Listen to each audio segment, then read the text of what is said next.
Perkenalkan, nama saya Febisia Helena Sutosa dan saya adalah mahasiswi dari Universitas Mercu Buana, jurusan Marketing Communication. Pada malam hari ini, saya akan membawakan presentasi tentang Bahasa Indonesia dan Literasi Bangsa untuk memenuhi tugas besar 2 mata kuliah Bahasa Indonesia. Mengapa saya memilih topik Bahasa Indonesia dan Literasi Bangsa? Karena menurut saya dua hal ini merupakan hal yang saling berkaitan satu sama lain untuk bisa membangun sebuah bangsa. Oleh karena itu, saya memilih topik ini untuk saya bawakan pada presentasi malam ini. Pertama-tama kita harus mengetahui dulu bahwa bahasa Indonesia lahir pada tanggal 28 Oktober 1928 yang bertepatan dengan Hari Sumpah Pemuda. Dan hal ini menunjukkan bahwa para pemuda Indonesia sangat berjuang untuk bisa melawan penjajah dan memperjuangkan kemerdekaan Indonesia. Dan munculnya bahasa Indonesia ini membuktikan bahwa Indonesia mengalami kemajuan.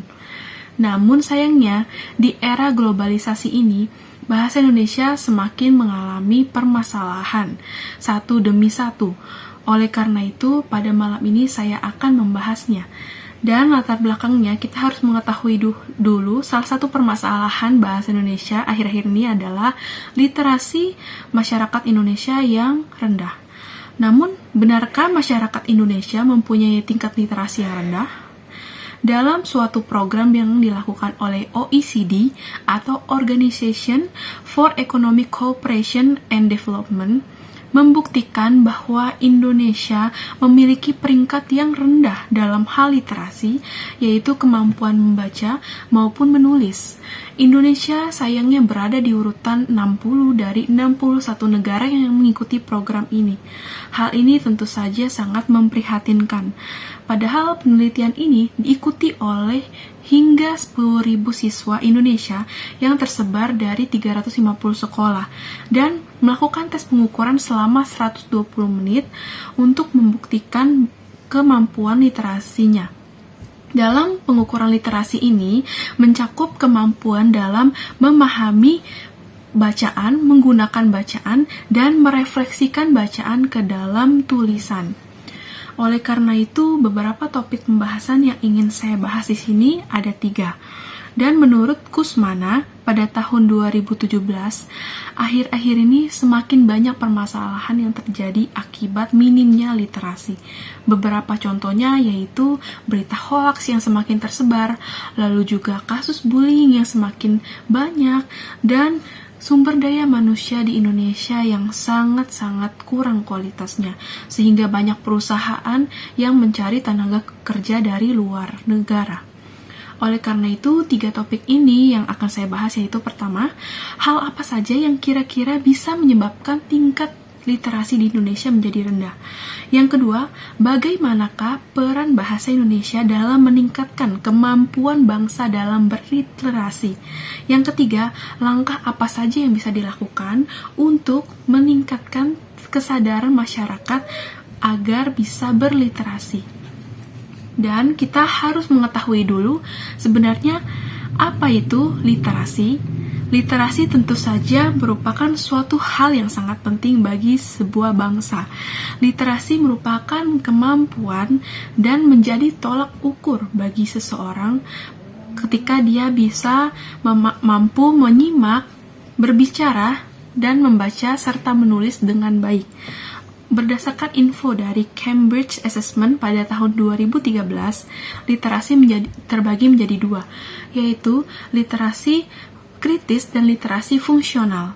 Literasi kritis lebih memfokuskan kepada fokusnya yaitu keterampilan berpikir kritis, sedangkan literasi fungsional lebih memfokuskan pada literasi tingkat dasar seperti membaca maupun menulis.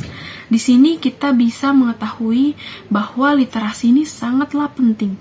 Namun, mengapa kira-kira literasi di Indonesia rendah?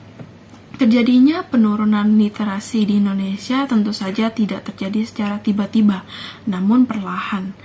Beberapa di antaranya pasti disebabkan oleh faktor-faktor. Lalu meskipun demikian, berdasarkan data statistik 70 tahun Indonesia Merdeka pada tahun 2015, Indonesia mengalami kenaikan dalam penduduk yang buta huruf karena keberhasilan era reformasi, sehingga masyarakat yang buta huruf di Indonesia hanya tersisa 4,4% pada tahun 2014. Beberapa faktor yang menyebabkan literasi rendah ada 3, yaitu rendahnya minat baca sebagian besar masyarakat Indonesia sejak dini. Seperti yang kita lihat di sekolah-sekolah pada saat ini sepertinya kurang memperhatikan literasi siswanya, namun lebih memperhatikan nilainya, sehingga hal ini sangat-sangat memprihatinkan dan menjadi salah satu faktor besar yang menyebabkan literasi di Indonesia sangat rendah. Lalu yang kedua adalah sarana membaca yang minim. Mungkin di kota-kota besar seperti Jakarta, Surabaya, maupun Bandung, sarana membaca sangatlah tersedia, misalnya perpustakaan umum atau toko-toko buku. Namun, di daerah-daerah perkampungan yang sangat sulit aksesnya, di situ buku-bukunya sangatlah minim ya, dan juga masih banyak buku-buku lama, sehingga masyarakat yang tinggal di perkampungan tidak memiliki minat dan tidak memiliki ketertarikan untuk membaca buku tersebut. Lalu yang ketiga adalah perkembangan teknologi dan dunia digital.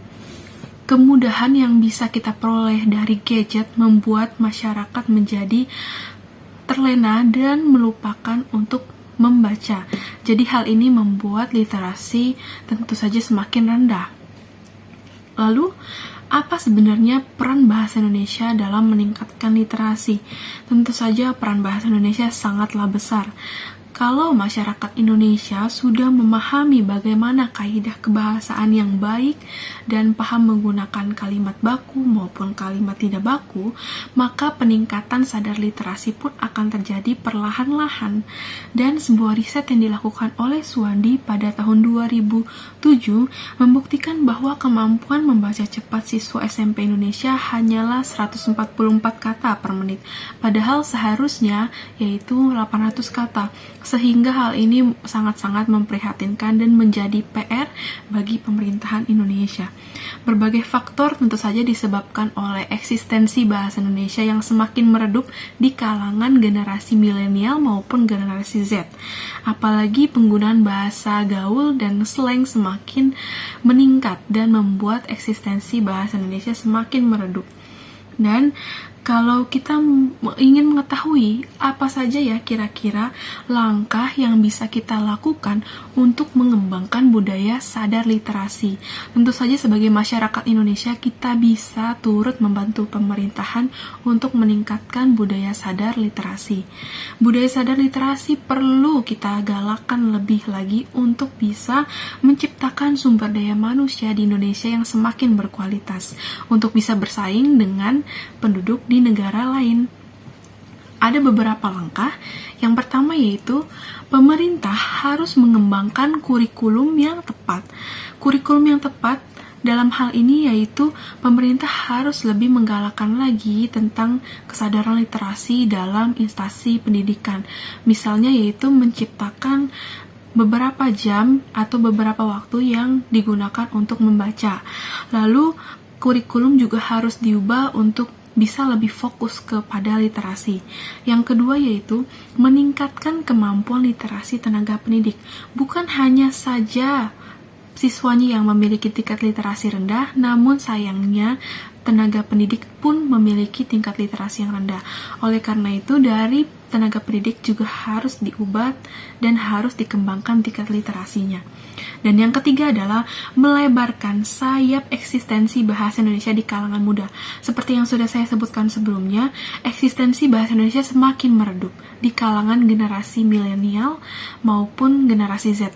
Oleh karena itu, penggunaan bahasa Indonesia perlu lebih digalakan lagi dan perlu dikembangkan lagi agar bisa digunakan di masa depan dan juga bisa terus dilestarikan. Kesimpulannya, kita harus mengetahui bahwa kemampuan literasi menjadi sebuah tuntunan bagi sebuah bangsa untuk bisa menunjukkan kualitas sumber daya manusianya. Oleh karena itu, Indonesia perlu lebih keras untuk meningkatkan budaya sadar literasi ini, supaya jika nanti Indonesia sudah mencapai usia 100 tahun, Indonesia bisa tercover oleh para generasi muda yang sangat sadar akan literasi. Baik, begitu saja presentasi dari saya. Terima kasih jika ada salah-salah kata, mohon maaf, dan terima kasih. Selamat malam.